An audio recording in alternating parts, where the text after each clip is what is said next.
بڑی اچھی بات انہوں نے کی ہے کہ دہریہ جو ہے پہلے اقرار میں ہی ہوتا ہے، بعد میں انکار میں آتا ہے۔ یہاں پر میں آپ کو ایک تھوڑی وضاحت دے دوں کہ دنیا کے اندر دہریوں جیسا اسٹوپڈ آدمی کوئی نہیں ہے، یہ آپ کو میں پہلی بات بتاؤں۔ وہ کیسے؟ دہریہ صرف انکار ہی کرتا چلا جاتا ہے، یہ نہیں بتاتا میں انکار کیوں کرتا ہوں، ٹھیک ہے؟ یہ اسے آج تک دہریے نے وضاحت نہیں دی، بہت دی نا، تو یہ کہا کہ جہان کے اندر آپ دیکھ لیں، چیک کر لیں جی، فساد ہی فساد ہے، غریبوں کے حق مارے جا رہے ہیں جی، اگر اللہ ہوتا تو اللہ ان کو روکتا نا۔ اللہ نے اس کی پلاننگ کے لیے، میں نے آپ کو پیچھے جمعے پڑھائے تھے، استعجال دے دیا، اس کو تمہیل کر دی، مہلت دے دی، جلد بازی نہیں خدا تعالیٰ کرتا۔ اللہ پاک کہتا ہے میرے نظام کا ایک حصہ ہے، ہر شے کا ایک طریقے سے رزلٹ نکلتا ہے، میں نکالوں گا اس کا رزلٹ، تم جلدی کس بات کی مچا رہے ہو؟ اس لیے اس کے پاس، دہریے کے پاس کوئی چیز نہیں۔ میں یہ سمجھتا ہوں کہ دہریہ جو ہے نا وہ اللہ کو سمجھنے میں اس کو غلطی لگ جاتی، وہ اللہ تعالیٰ کی معرفت صحیح طرح سے حاصل نہیں کر پاتا۔ جیسے میں نے آپ کو شروع میں کہا کہ اس کو پتہ ہی نہیں اللہ کس کو کہتے ہیں۔ ہم نے پہلے وہ تعارف تو کرایا کہ اللہ کس شے کا نام ہے، کون سی شے ہے جس کو اللہ کہا جاتا ہے، جس شے کو اس نے اللہ بنایا ہوتا ہے نا، وہ شے واقعی انکار کے قابل ہوتی ہے۔ یہ بات میں آپ کو بتا دوں، کیونکہ اس نے اپنے ذہن سے خود ساختہ من گڑت خدا بنایا ہوتا ہے، اس کے اندر من گڑت صفتیں ڈالی ہوتی ہیں، ان صفتوں کو اس نے من گڑت طریقے سے اس کی ایک حد مقرر کی ہوتی ہے۔ اس لیے ہمارا نام دہریہ خدا وہ خدا ہے جو دہریے کا خدا ہے، اور جس کو تم پوجتے اس کو میں نہیں پوجتا، اور جس کو میں پوج رہا ہوں اس کو تم نہیں پوجتے۔ قل یا ایھا الکافرون، یہ اللہ نے قرآن مجید میں کہا ہے۔ اللہ نے کہا جس دہریے نے ایک خدا اپنا بنایا ہوا ہے، اور ایک مومن کا خدا ہے جو اللہ ہی بتاتا ہے کہ کس طرح کا ہے۔ دہریہ اپنی عقل کے ذریعے سے خدا کی ذات اور اس کی صفات کو سمجھنے کی کوشش کرتا ہے، یا سمجھ لیتا ہے اور خود ہی ایک بت اپنے دماغ میں گاڑ لیتا ہے۔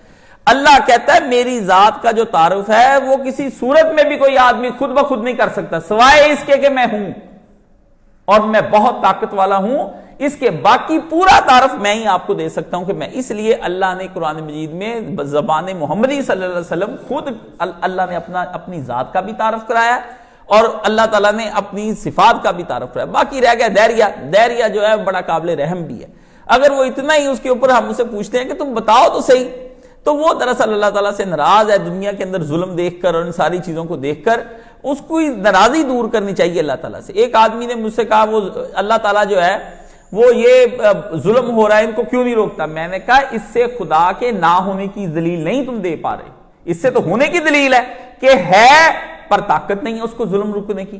یہ تم کہہ سکتے ہو، ہے اس کے پاس کوئی مینجمنٹ نہیں ہے، اس کو زمانہ دنیا چلانی نہیں آتی، ہے پر بوڑھا ہو گیا اور کمزور ہو گیا، ہے بندے زیادہ ہو گئے وہ کیلا ہو گیا، ہے کا انکار نہیں تو کر سکتا۔ وجود ایگزسٹ کرتا ہے وہ ضرور، الگ بات ہے بھی تیرے نزدیک وہ کمزور ہے، بے بس ہے، مینجمنٹ نہیں آتی، منتظم ٹھیک نہیں، علیم نہیں، صحیح قدرت نہیں، سمع نہیں، بصر نہیں، کلام نہیں، حیات نہیں، علم نہیں، قدرت نہیں، ارادہ نہیں، لیکن ہے ضرور۔ میں ہوں، میں آپ میرے سے لڑ رہے ہیں تو آپ میرے سے لڑ رہے ہیں، میں آپ کو اپنی آپ کو روک نہیں پا رہا، میں ہوں لیکن مجھ میں طاقت نہیں۔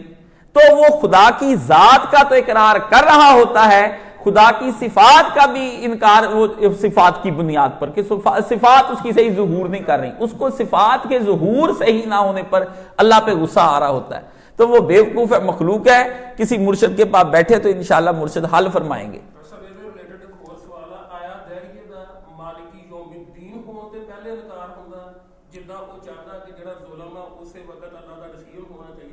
جی بالکل، ایک تو وہ یوم جزا پر یقین نہیں رکھتا، دوسرا دہریے کے اندر مصیبت یہ ہے وہ جو اللہ نے ان الانسان کان عجولا، انسان جو ہے وہ عجولا، عجلت باز ہے، وہ جلد بازی سے چاہتا ہے کہ میرے سامنے ابھی نتیجے نکلنے شروع ہو جائیں۔ اللہ نے کہا یہ کام نہیں ہونا، یہ چونکہ میں اللہ ہوں اس لیے پلان بھی میں ہی بتاؤں گا بھی کیا ہے، اور میں ہی تم کو بتاؤں گا اس کا ٹائم اور رزلٹ میں نے کیا نکالنا ہے۔ وہ پھر اس نے شکر یہ کریں کہ اللہ نے قرآن مجید میں یہ اپنا مالک یوم دین ہونا بتا دیا، ورنہ اگر اللہ روز حساب اور جزا کوئی نہ دن قیامت کا دن نہ بناتا، پھر دہریے کا اعتراض اللہ تعالیٰ پہ بالکل ٹھیک تھا، پھر وہ کہتا پھر دنیا تم نے کس لیے بنائی ہے، یہ ظلم، یہ زیادتیاں، یہ بربادیاں، یہ ایک بم پھینکتے ہیں اور لوگوں کو تباہ کر کے چلے جاتے ہیں، بھون دیتے ہیں یتیم ماں کا، یتیم بچہ جو ماں کا ہوتا ہے اس کو گولیوں سے ظالم بھون دیتے ہیں۔ دہریے کے اعتراض تب ہوتا اگر یوم حساب نہ ہوتا، یوم حساب بتا کے تو اللہ نے دہریہ پھنسا لیا۔ اللہ نے کہا میں نے یہ کرنا ہے، اس لیے دہریے تو باہر ادھر ادھر نکلنے کی کوشش نہ کر، اس لیے ایتھیسٹ کو اللہ پاک جب پکڑتا ہے تو اس نے اپنا پلان بتا کر پکڑتا ہے. اور کیسا رب ہے کہ اس نے پہلے ساری چیزوں کی باخبر کیا اور آپ کو اس نے یقین جانے. آپ کہتے ہیں وہ اپنے علم کی خبر نہیں دیتا, اس نے جو کچھ کرنا تھا نا اور جو کچھ کر رہا ہے اور جو کچھ اس نے کیا تھا سب کی خبر آپ کو قرآن مجید میں دے دی. اس نے ایک بات بھی آپ سے نہیں چھپا کے رکھی. اس نے کہا جن قوموں نے میرے ساتھ غلط رویہ رکھا ان کا ذکر اس کے اندر ہے. تم لوگوں میں سے جو میرے ساتھ غلط رویہ کر رہے ہیں اس کا ذکر بھی میں نے اس کے اندر بتا دیا کہ جو میرے ساتھ برا رویہ کریں گے میں کیا کروں گا. اور میں تمہارے ساتھ اور جو پچھلی قومیں دونوں چلی گئی ہیں ان کے ساتھ جو میں سلوک کروں گا اس کا رویہ بھی میں نے قرآن مجید کے اندر بیان کر دیا. پوری پلاننگ جتنے علم کی ہمیں ضرورت تھی نا انسانوں کو, کل انسانوں کو, سارے انسان مل ملا کے سوچ لیں جو جو ان کو علم چاہیے تھا نا سارا اس قرآن مجید میں بند کر کے رکھ دیا. باقی جو علم ہے وہ ہم نے کیا کرنے ہیں, جو علم irrelevant ہے ہمارے, ہم نے ان علوم کو حاصل کر کے کیا کرنا ہے. یعنی میں نے وہ علم حاصل کر کے کیا کرنا ہے کہ یہاں سے کروڑوں میل دور جو ہے وہ ایک چیونٹی چل رہی ہے تو وہ کیوں چل رہی ہے, تو یہ علم میرے irrelevant ہے. میرا ریلیونٹ علم جو ہے وہ یہ ہے کہ مجھے بتایا جائے کہ وہ میرے ساتھ جو سلوک کیا سلوک کرے گا, اس نے مجھے کس لیے پیدا کیا, مجھے جہان میں کیا رہ کر کرنا چاہیے, میرے ساتھ پھر ان کاموں کا نتیجے کے طور پر وہ کیا میرے ساتھ کس طرح معاملہ کرے گا, کیسے پیش آئے گا. وہ پھر مجھے بتائے کہ نیکی کروں گا, نیکی کرے گا تو میں تیرے ساتھ پیار سے پیش آؤں گا, بدی کرے گا تو تیرے ساتھ غضب کے ساتھ پیش آؤں گا. جو ریلیونٹ علوم تھے نا وہ قرآن مجید میں اللہ تعالیٰ نے بیان کر دیے. آپ سے غیر متعلقہ علوم کا آپ کو سوال بھی نہیں کرنا چاہیے, وہ آپ کے ہے ہی نہیں. وہ اکثر لوگ کہتے ہیں آپ ڈپارٹمنٹ میں چلے جائیں, لوگ کہتے ہیں یہ ہمارے ڈپارٹمنٹ کے ریلیونٹ نہیں ہے بھائی جان, یہ دوسرے ڈپارٹمنٹ نے جا کے کام کرنا ہے, جائیں ان کے پاس. تو جہاں آپ کی ضرورت پوری ہوتی ہے وہ قرآن مجید پوری کرتا ہے. ان سارے علوم کو آپ کے اوپر منکشف کر دیتا ہے اور ان کا انکشاف کر دیتا ہے اور ان کو کھول دیتا ہے جو علوم اس قرآن مجید کے اندر لکھے ہوئے ہیں. اس لیے دہریے کے پاس کوئی چیز نہیں, علم کی اس کے پاس کوئی چیز نہیں. وہ جو اس نے سوال کیا نا لڑکے نے کہ تکذیب کیا, وہ صرف جٹلاتا ہی جٹلاتا ہے اور کچھ نہیں کرتا. یہ ہماری دہریوں سے گفتگو ہو کے دیکھ لی, ہم نے چیک کر لی.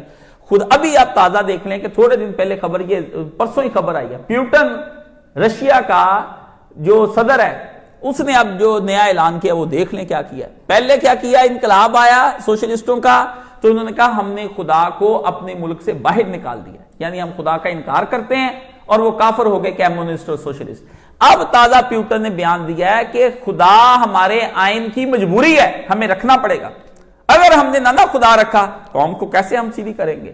تو ایک آدمی نے کہا کہ مجھے خدا رکھنا بہت بڑی مجبوری ہے, کیونکہ میں جب جاتا ہوں اپنے دفتر میں تو مجھے پھر یہ یقین نہیں رہتا کہ میری بیوی میرے ساتھ آنیسٹ ہے یا نہیں ہے. کیا پیچھے پتا وہ پیچھے کوئی جسمانی خیانت کرتی ہو. کہتا یہ پھر میں کہتا ہوں اللہ تے چھڑیا. آپ یہ دیکھیں, یہ اخیر اللہ پہ چھوڑنا پڑتا ہے. آپ جو مرضی کر لیں, جتنی مرضی محنتیں کر لیں, بھاگ دوڑ کر لیں, آخر آپ کو اللہ پہ چھوڑنا پڑتا ہے. اور ایک دہریہ تھا, پکا دہریہ تھا, اس نے کہا اگر خدا نہیں بھی ہے نا تو خدا ایجاد کر لو, کیونکہ خدا کے بغیر گزارا کوئی نہیں. ہوپ جو ہے نا, ہوپ امید, وہ خدا پر ہے. تو کسی نے, پادری نے پوچھا کسی نوجوان نے کہ پادری جی خدا کا کیا, کس طرح سے آپ مجھے یقین دلا سکتے ہیں. انہوں نے کہا کوئی سمندری سفر کیا لڑکے تو نے؟ انہوں نے کہا جی کیا. کوئی جہاز وہ ٹوٹا, کہتا ہے ایک دفعہ جہاز ٹوٹ گیا تھا تو ہم جو ہے نا اس میں پھنس گئے پانی کے اندر, برا حال, ساری دنیا نکل گئی, میرا بھی برا حال. تو کہتے جان پہ کوئی بنی؟ کہتا بہت بنی. تو پھر کہتے بچے کیسے؟ کہتا پھر اس وقت میرے دل میں ایک امید اٹھی کہ میں ضرور بچ جاؤں گا. اس نے کہا اسی امید کو اللہ میاں کہتے ہیں, اسی کو نام اللہ ہے. اس کے کوئی نام رکھ لو, ٹھیک ہے نا, بھگوان کو, اس کو کوئی شے کو, لیکن وہ اللہ تعالیٰ ہے. تو فرمایا وہ اللہ ہے.